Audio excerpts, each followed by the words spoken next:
Hi guys, Dork Entertainment here. Chief Dork. We're just heading towards EB Games now. Just gonna go pick up our console, which we've pre-ordered.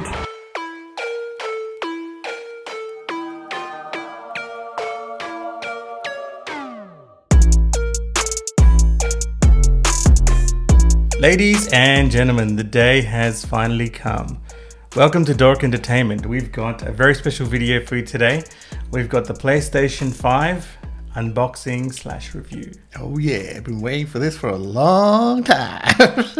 So I've got Samit here with us. We're going to be doing a quick unboxing. We've managed to secure a launch console. Well, you have. I'm still waiting on Bezos piece of Yes, Amazon order. Yes, Amazon. It's been a cluster of an order, but yes, they've mucked it up. It's on its way somewhere. It's on its way, hopefully today. So, I mean, there's not really any introduction needed for PlayStation. I mean, PlayStation 5 we're up to now. Oh yeah. And this is going to be like one of the best consoles I reckon out. Oh, I'm hearing a lot of great things about it, and I just can't wait to start playing this. Yes. So let's begin. Let's do the unboxing, shall we? Yeah. So let's bring it up. It's some massive box. Before we get started, please remember to subscribe to the channel. Please like the video and Definitely. share it if you can. We do appreciate all of your support. Yeah. So let's get to 1,000 subscribers. Please subscribe. Yeah. Before we start as well, Sumi, do you want to put your dorkles on for the ultimate experience in unboxing? Yeah. My dog is on. There we go. Ultimate experience. Very blue, very on brand. All right. Let's bring this bad boy up. The mammoth. That's the mammoth console. What a mammoth. What a beast. This looks about as big as the original Xbox box that was in it. Can you even see my face anymore in the screen? All right. Let's get started. Let's get started. Right. I'm going to have to stand up for this unboxing. At least for this initial bit. Okay, so I'm going to pass it to Samit. Samit, you can show the camera. So we've just got a power cable. Power cable. In there. We've got the quick start guide there. A few more things in here. And this looks like the stand, the PlayStation stand. Oh yes, this is the one where you can prop it up. HDMI 2.1 cable, is it? I think. Yes, it's supposed to be a 2.1 cable. So the upgraded HDMI, 420 hertz. Beautiful.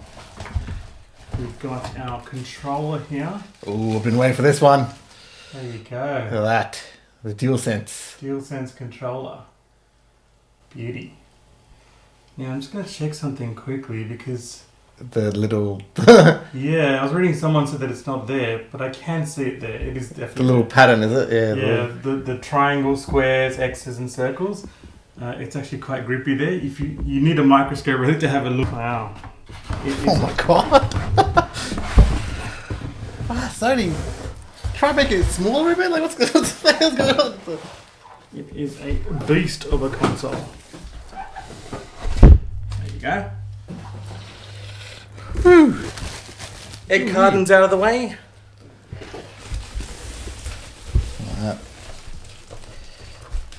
That looks like PC. Look how big it is. That is bigger than I thought it was going to be. It's like one of the old, remember old school DVD players? Yes. Like, it's that size. It's literally this, like size of a VHS, like that. That's what we're thinking here. Epic. It's bigger than that, actually. Oh my god. Wow. That's nuts. That is beautiful. Look at the logos, sort of like engraved Yeah. into the outer shield. Wow. Oh my god. Look at that. Massive. Beast. It feels like something that's not of this earth. I know, it feels very alien. It does feel very alien. Look at it. It's just insane. It's like we've always seen like console designed, like the concept ones. Like it's just amazing to see it in person like this. Yeah, like an actual concept design that they actually freaking made. We've got the disk drive right there. Yep. And we've got the USB-C port and USB-C. the USB-A port, if I'm not mistaken. Oh, nice. Okay. In the back, we have two USB-A ports. And then we also have a Ethernet port right there. HDMI 2.1. What's up, bad boys? Nice. So there's 4K TVs. 4K, 120 power right there. Now, one thing I heard recently was that at the moment, the PlayStation doesn't support external hard drives. Yes, well, external hard drives for your PS5 games. So PS4 games, yes. But I think in a future update that is coming for PS5. So They better. That's a bit of a crappy bit of an move. oversight for launch, but Considering some of the games are going to take up about 100 to 150 gigabytes of space, and there's only really about 800 or so gigabytes internally. definitely. All right, and we'll pair that with a controller there, and that is some interesting looking tech. That's beautiful. Looks really good. I don't know if I can stand up. No. There we go.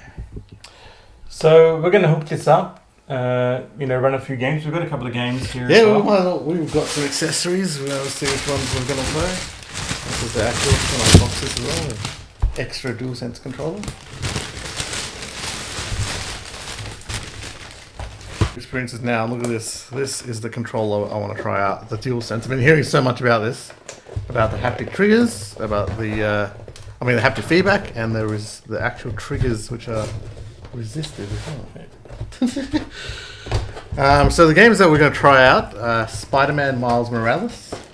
So this is I guess not really number 2 of Spider-Man, but more like Spider-Man 1.5. And then we've got Assassin's Creed Valhalla. Check that out. And NBA 2K21. And there's the other DualSense. But yeah, we'll try NBA 2K21. The graphics I saw on this was nuts from that trailer. And another game we'll also try out will be Astro's Playroom for the DualSense controller. Straight off the bat, I've got to say this feels very comfortable in the hand. It's very grippy, and they've got this right. It's got good feedback here, and it just feels perfect. Does feel very good. So let's check out a few of the games, shall we? Yep. We'll be back. Ladies and gentlemen, welcome back to Dork Entertainment. We're back with our second half of our PlayStation unboxing / review, and so we had a chance to hook the PlayStation up to our TV and test it out.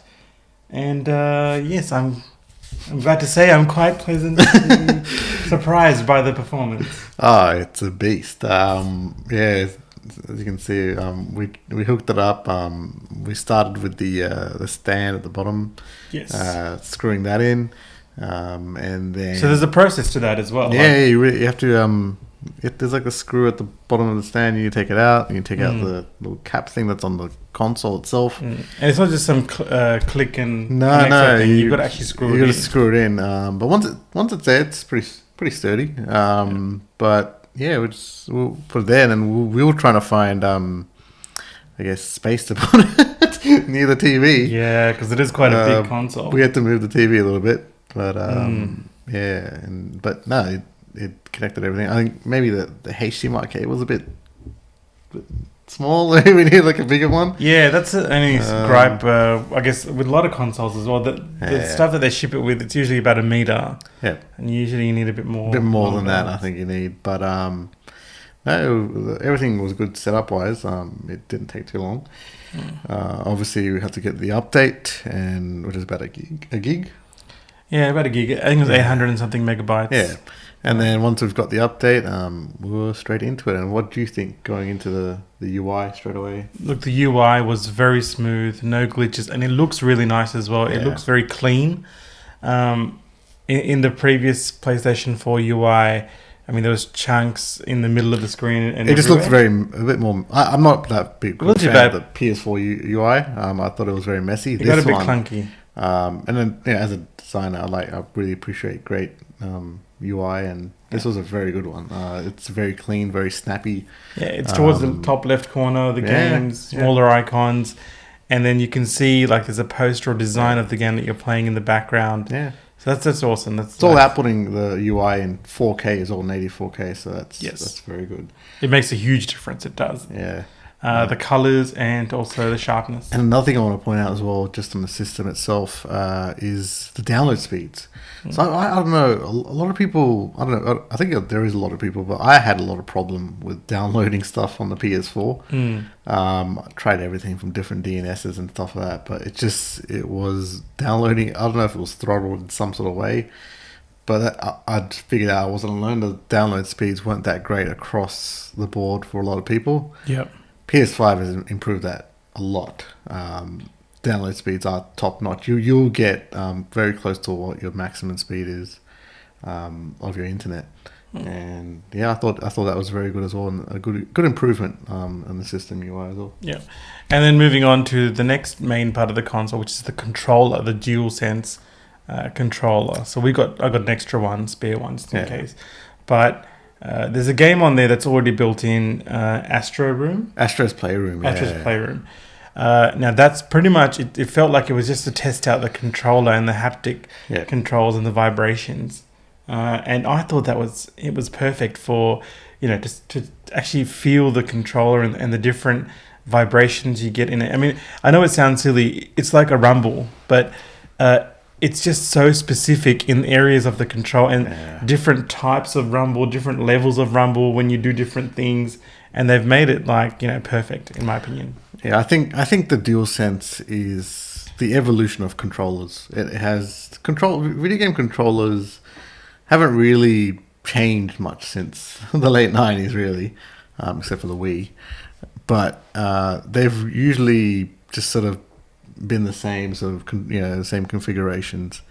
This is definitely a leap, and one leap I think that is actually revolutionary. The haptic controls combined with the adaptive triggers and the little mic sounds, little speaker sounds that are coming from the controller as well. It just provides an experience that's everyone is right. It's very hard to go back to a normal controller. Yeah. I don't know how I'm going to play something like an Xbox controller. It's just it's so immersive. As we're talking about Astro's Playroom, when you're going on different surfaces, you can actually feel the different surfaces. Yeah, like I was playing it when he was ice skating in that, and it feels like you're on ice, and it feels like through the vibrations. It feels like you're on sand. Feels like you're on glass. It's just incredible. And and also one more thing I did mention in the unboxing video, I couldn't find a USB-C charger for the controller. It was in there, so it's in the top part of the white box. It's actually in there. So Sony does provide a charging USB cable for the controllers, thank goodness. But I was just blown away by it, actually. Astro's Playroom, I thought it was very little that we played. It did show a lot of what the PlayStation 5 can do visually and also with the controller, and to provide a really next-gen experience.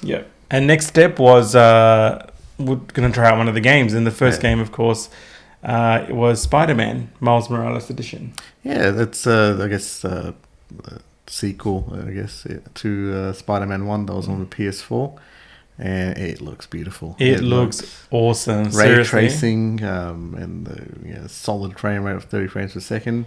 I didn't get to try the 60 frames mode, but I'm told that is very good as well.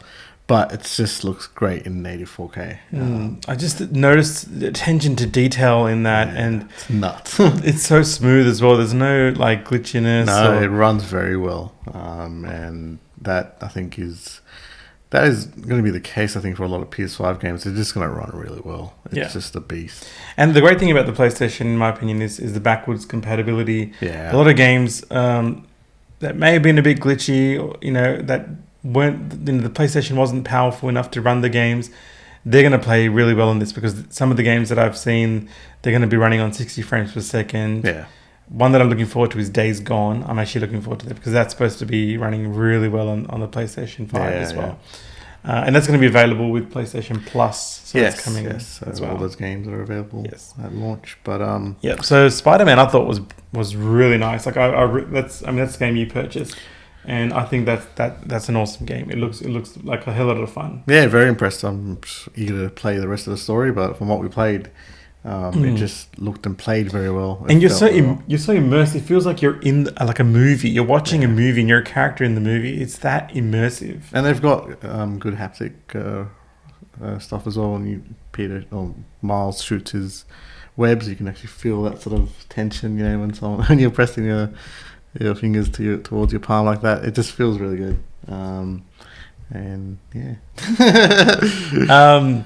Next game we tried, of course, we have to try multiplayer on this. Next game we tried was NBA 2K21. Yeah, that looks sick. I mean, when we're talking about lighting and shadows and ray tracing, this is a showcase for that. If you really want to showcase the power of the PS5, you have to put on NBA 2K21. It looked incredible. Yep. And there's a few other games out as well, but NBA, like, it's the multiplayer platform, and the game plays. I don't know if they've changed it, but it plays naturally.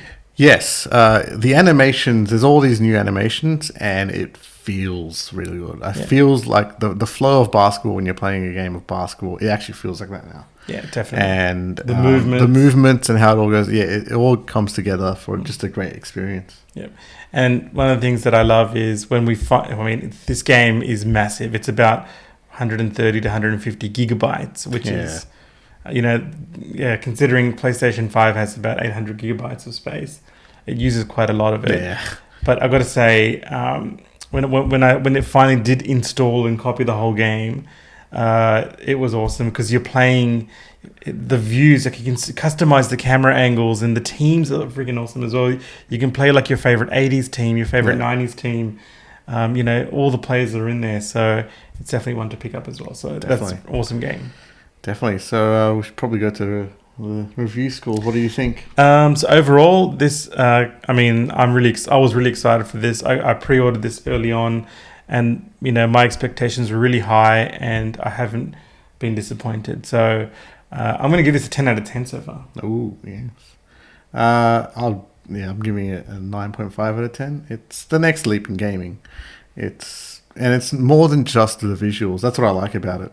There's definitely something else going on with that controller that has to be experienced. But it is definitely the next leap in gaming. It is hard to score these sort of consoles. Because we're just basing it on what the actual, I guess, our first sort of impressions of it. But a console usually comes into its own usually 2 to 3 years into the life cycle. And there's a big lifespan for this. It's going to develop. The firmwares are going to come out. I've already read on the internet somewhere there are a few errors that are popping up. It could be. We didn't get any here, but online the people saying online there's a lot of errors that are coming up. Something to do with the App Store. For both consoles, actually. But that's something that they're going to fix slowly with firmware updates, hopefully, and it'll get better and better as it goes along. So it'll get even better than it is now. Yeah, definitely. And some of the games that will come out, they'll utilize the haptic controls. Utilize the 120 frames, 60 frames. Like, it's just going to look brilliant. I'm just interested to see how that Unreal Engine works on this. It's going to look incredible. Definitely, that's going to be one to look at. That showcase that was showed early in the year. Games to utilize that. That'll probably be what are we looking at? Like a year or year and a half down the track. Maybe 2 to 3 years. 2 to 3 years. Yeah, for games to fully utilize that. But I just can't wait. Yeah. So what about you? What was yours? Did you give it a score? 9.5. 9.5 out of 10. Okay. It's top notch. Yes. So guys, at the moment, I know that it is a bit hard to get a hold of one of these, and they are doing pre-orders at stores. So if this interests you, definitely go out and pre-order one. There are some stores which may pop up which may have a few consoles, but you're really in a dogfight to get those consoles. So definitely try to pre-order if you can go to a shop somewhere reliable. Yeah, reliable, not Amazon. So Sumit's status has apparently changed on Amazon as well. It went from being delivered today to they don't know when. But yes, Amazon. Yeah. Anyway, try to go somewhere reliable. Yeah, somewhere reliable. I guess it's a lesson for next time. You gotta you never know. Any shop that can happen. Any shop. That can happen in any shop. But Amazon, man, you're a multinational company. I'm calling you out. All right, Damn guys. you, Bezos. Some anger there towards Amazon, but Yes. because they didn't deliver his console, but I'm sure he'll get it at some point. So yeah, please like the video, share it if you can, subscribe to the channel because we do appreciate all of your support, and we shall see you in the next video. Peace.